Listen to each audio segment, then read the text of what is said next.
एक phone call आई, अगले 10 minute में योगी ने लिया ऐसा जबरदस्त फैसला कि कानपुर को पंजाब और कश्मीर बनाने वाले बिल से खींचकर निकाल लिए गए। जिस तकनीक से बेकनगंज के गुनहगारों को पकड़ा गया उसके बारे में जानेंगे तो आप भी बोल उठेंगे, सैल्यूट है योगी सर की खाकी को।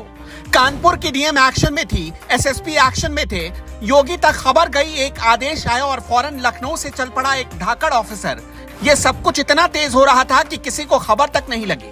असली मास्टरमाइंड यूट्यूब चैनल चलाते थे, बैठे थे लखनऊ में, लेकिन कानपुर में ईंट फेंकने वालों को ऑपरेट कर रहे थे। उन्हें लगा चलो बच गए, तभी योगी के धाकड़ ऑफिसर की एंट्री हुई और फिर गजब हो गया। उस ऑफिसर ने खाकी के संसाधनों का इतना जबरदस्त इस्तेमाल किया कि गुनहगारों की सारी चालाकी पिताजी के पॉकेट में चली गई। उस अधिकारी ने जिस टेक्निकलिटी का प्रयोग किया वो बहुत ही सामान्य है, लेकिन ज्यादातर मामलों में यूपी पुलिस के कई अधिकारी उसका सही इस्तेमाल नहीं कर पाते। अगले 3 मिनट में आपको यही समझाने वाले हैं कि योगी के पास जैसे ही बेकनगंज की खबर आई, अगर उसके अगले 10 मिनट में वो एक्शन नहीं लेते तो कानपुर की तस्वीर अलग हो जाती। शायद उसे कश्मीर या पंजाब बनाने की तैयारी थी। योगी आदित्यनाथ सरकार का मतलब ही है जीरो टॉलरेंस, यानी यहाँ बचने का कोई दूसरा रास्ता नहीं है। जैसा करोगे उसे भरना ही पड़ेगा और फौरन भरना पड़ेगा। योगी आदित्यनाथ के पास दोपहर में खबर पहुंची, योगी ने फौरन पुलिस मुख्यालय के एक बड़े अधिकारी को फोन मिलाया, फिर अगले 1.5 घंटे में फैसला ले लिया गया। कानपुर मामले की जांच के लिए लखनऊ से एनकाउंटर स्पेशलिस्ट अजय पाल शर्मा को भेजा गया। शुक्रवार की रात को अजय पाल कानपुर पहुंच गए और रात में ही अफसरों के साथ बैठक शुरू कर दी।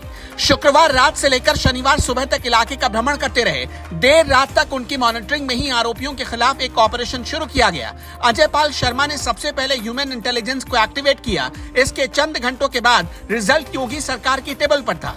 बेकनगंज मामले का एक आरोपी जावेद अहमद यूट्यूब चैनल चलाता था और लखनऊ के हजरतगंज में उसका ऑफिस था।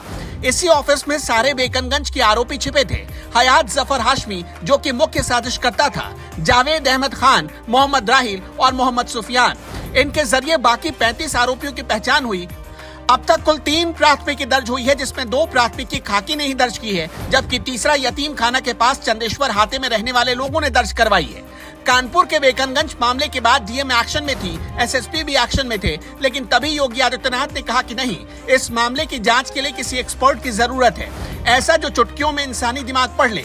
यहाँ इंसानी दिमाग पढ़ने का मतलब ये नहीं है कि दिमाग में क्या चल रहा है उसे कोई पहले ही जान जाए। यहाँ मतलब ये है कि अपराध के मोडस ऑपरेंडी को समझा जा सके।